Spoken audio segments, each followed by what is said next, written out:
Good morning student, स्वागत है आपका भजनपाल भाटी इंटर कॉलेज के डिजिटल वर्ल्ड में। हमारा हिंदी पदखंड में जो प्रकरण है वो पवनदूत का चल रहा है, अयोध्या सिंह उपाध्याय का रचना लिखा हुआ। ठीक है, इसके मैंने कल आपको दो विस्तृत उत्तरीय प्रश्न होते हैं यानी रेखांकित अंश की व्याख्या और उन पर आधारित जो प्रश्न होते हैं उनको मैंने आपको कल पढ़ाया था, समझाया था।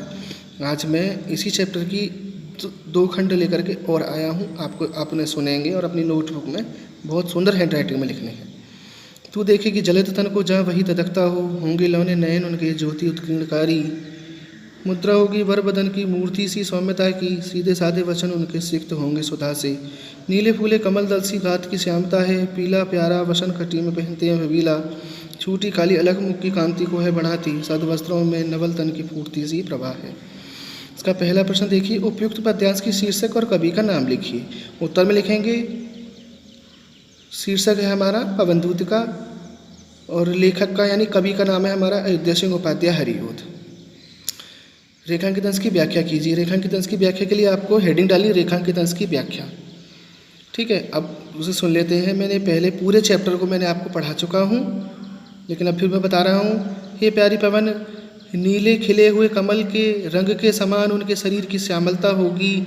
पीले रंग का प्यारा आकर्षण वस्त्र वो अपनी कमर पर बांधते हैं और उनके मुख पर पड़ी हुई काले बालों की एक लट उनकी सुंदरता को में चार चांद लगा रही होगी और उनके सुंदर वस्त्रों में से उनके नवीन शरीर की जो आभा है वो चारों ओर फैल रही होगी। ये रेखांकित अंश की व्याख्या हो गई। प्रस्तुत पंक्तियों में राधा पवनदूतिका को पहचान बताती है।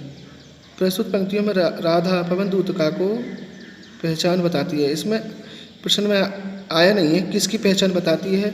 उत्तर में लिखेंगे, प्रस्तुत पंक्तियों में राधा पवनदूतिका को भगवान श्री कृष्ण की पहचान बताती हैं। श्री कृष्ण के नेत्रों की शोभा कैसी है? उनके नेत्रों की शोभा कैसी है?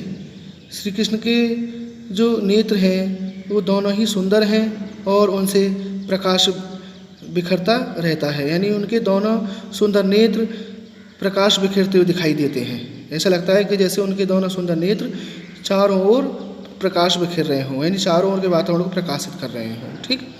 श्री कृष्ण कटी में कैसा वस्त्र धारण करते हैं? उत्तर लिखेंगे, श्री कृष्ण अपनी कटी में पीले रंग का अत्यंत आकर्षक और सुंदर वस्त्र धारण करते हैं। ठीक है, पहले सुनिए। कोई प्यारा कुसुम कुमला गेह में जो पड़ा हो, तो प्यारे के चरण पर ला डाल देना उसी को, यों देना है पवन बतला फूल सी एक बाला। बुलाना हो कमल पग को चूमना चाहती है। पहला प्रश्न वही रहेगा, उपयुक्त पद्यांश के शीर्षक और कवि का नाम लिखिए। दूसरा प्रश्न, रेखांकित अंश की व्याख्या कीजिए। आपको हेडिंग डालनी है रेखांकित अंश की व्याख्या। अब फिर उसके बाद रेखांकित अंश की व्याख्या लिखनी है। श्रीमती राधिका जी वायु से कहती है कि इस प्रकार, हे वायु, तुम उन्हें बता देना कि इसी फूल की भांति एक बाला यानी एक स्त्री म्लान हो करके यानी मुरझा करके थक करके तुम्हारे कमल रूपी चरणों को चूमना चाहती है, यानी स्पर्श करना चाहती है। राधा पवनदूतिका को मुरझाए हुए पुष्प को कहाँ डाल देने के लिए कह रही है? उत्तर में लिखेंगे हम, राधा पवनदूतिका से मुरझाए हुए पुष्प को श्री कृष्ण के चरणों में घेरने के लिए, डालने के लिए कह रही हैं। मुरझाए पुष्प की उपमा किससे की गई है? श्रीमती राधिका जी ने, यानी मुरझाए हुए पुष्प की उपमा श्रीमती राधिका जी ने स्वयं से की है। श्री कृष्ण के कमल के समान कोमल चरणों को कौन चूमना चाहता है?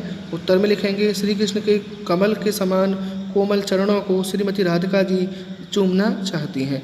तो ये दो पैराग्राफ आज और हो गए। कल की जो वीडियो होगी उसमें मैं अगले जो पैराग्राफ होंगे उन्हें समझाऊंगा। तब तक के लिए आप अपनी नोटबुक में बहुत सुंदर हैंड राइटिंग में उतारेंगे, नोट्स बनाते चलें आप साथ ही साथ। ठीक है, पूरी व्याख्या मैं आपको समझा चुका हूँ चैप्टर की। बाई चांस यदि ये नहीं आती हैं तो जब आपको पूरी व्याख्या याद है तो आप उसके जो प्रश्न होंगे उनके उत्तरों को बहुत ही आसानी से दे सकोगे। ठीक है, तब तक के लिए धन्यवाद।